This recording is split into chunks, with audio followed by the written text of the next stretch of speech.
guys, senang dapat menjumpai kalian dalam acara Youth for Christ. Renungan kita pada hari ini berjudul Hidup dalam Perintahnya yang didasarkan pada ayat Alkitab 2 Yohanes 1 ayat 1 sampai dengan 13. Namun sebelumnya mari bersama kita berdoa. Sungguh kami mengucap syukur kepadamu Tuhan untuk nafas kehidupan yang boleh Tuhan anugerahkan kepada kami sampai dengan saat ini. Kami bersyukur untuk setiap penyertaan, kami bersyukur untuk setiap penjagaan Tuhan di dalam kehidupan kami. Tuhan, pada saat ini kami bersama-sama akan merenungkan firman-Mu. Kiranya Engkau yang menolong dan memampukan setiap kami untuk dapat mendengarkan firman-Mu. Biarlah Roh Kudus-Mu juga ya Tuhan, yang senantiasa terus memperlengkapi setiap kami, untuk kami dapat juga merendahkan hati kami mendengarkan firman-Mu, dan kami pun dapat melakukannya di dalam kehidupan kami sehari-hari. Berfirmanlah ya Tuhan, sebab kami siap untuk mendengarkan. Dalam nama Tuhan Yesus Kristus kami berdoa. Amin. Guys, yang menjadi pusat refleksi kita pada hari ini ialah dari 2 Yohanes 1 ayat 6 yang demikian bunyinya. Dan inilah kasih itu, yaitu bahwa kita harus hidup menurut perintahnya. Dan inilah perintah itu, yaitu bahwa kamu harus hidup di dalam kasih sebagaimana telah kamu dengar dari mulanya. Saya Erma Primastuti Kristiono saat ini melayani di GKI Gading Serpong. Rekan-rekan muda yang terkasih, pada tahun 1992 Presiden Singapura Goh Chok Tong menerbitkan sebuah peraturan tentang larangan menjual permen karet di Singapura. Larangan ini dilakukan karena Singapura harus menghabiskan biaya yang tidak sedikit untuk membersihkan sampah sisa permen karet. Selain itu, tidak jarang juga ada orang-orang yang tidak bertanggung jawab membuang limbah permen karet secara sembarangan, seperti di pinggir jalan atau transportasi umum. Aturan di atas menunjukkan bahwa dimanapun kita berada, selalu ada aturan yang mengikat di wilayah tersebut. Demikian juga dengan kehidupan orang-orang Kristen. Orang-orang Kristen tidak boleh hidup sembarangan. Orang-orang Kristen harus tetap diikat dalam perintah yang menjadi peraturan yang harus dijalani. Karena itu teks Alkitab kita pada hari ini menekankan tentang keharusan hidup dalam perintah Tuhan. Kata harus menunjukkan bahwa hal ini bukanlah sebuah pilihan, melainkan kewajiban yang tidak boleh dilalaikan oleh orang-orang yang terikat di dalamnya. Youth, hari ini kita diingatkan untuk mengikuti perintah Tuhan.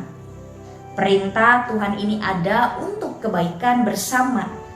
Dan sama seperti peraturan di atas, setiap peraturan dan perintah itu ada atau diberikan karena sebab atau tujuan tertentu. Tuhan memberikan perintah agar siapapun yang mengikutinya tidak celaka.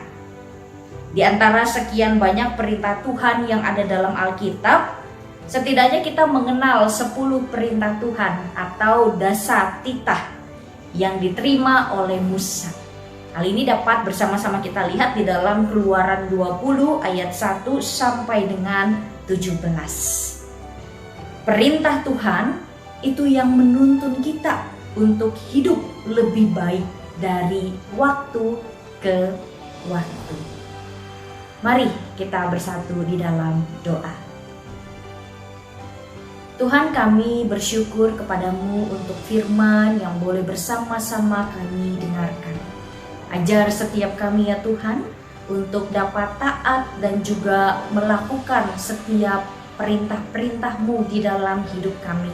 Kami percaya ya Tuhan bahwa perintah-Mu itu adalah hal yang baik bagi kami.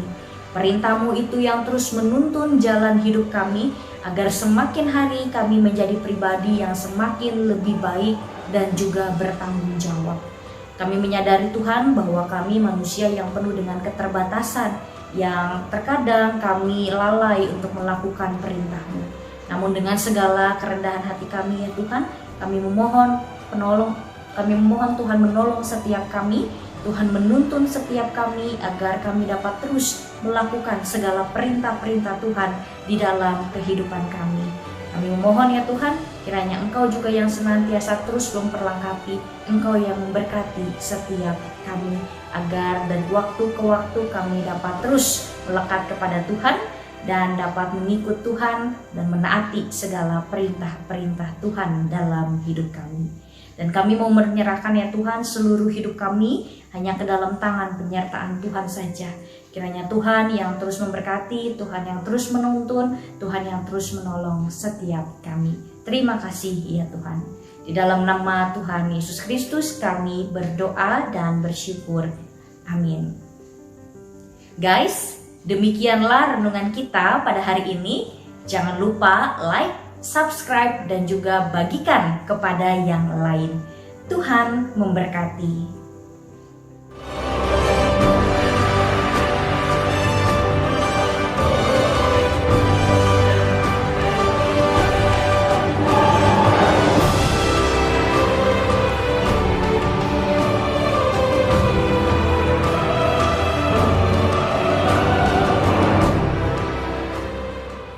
Sahabat, mari dukung pelayanan dan pekabaran Injil melalui YKB dengan membagikan link acara ini kepada sebanyak mungkin orang. Dukungan juga dapat saudara lakukan dengan mentransfer dukungan finansial ke rekening BCA ke nomor 450 305 2990 450 305 2990 atas nama Yayasan Komunikasi Bersama.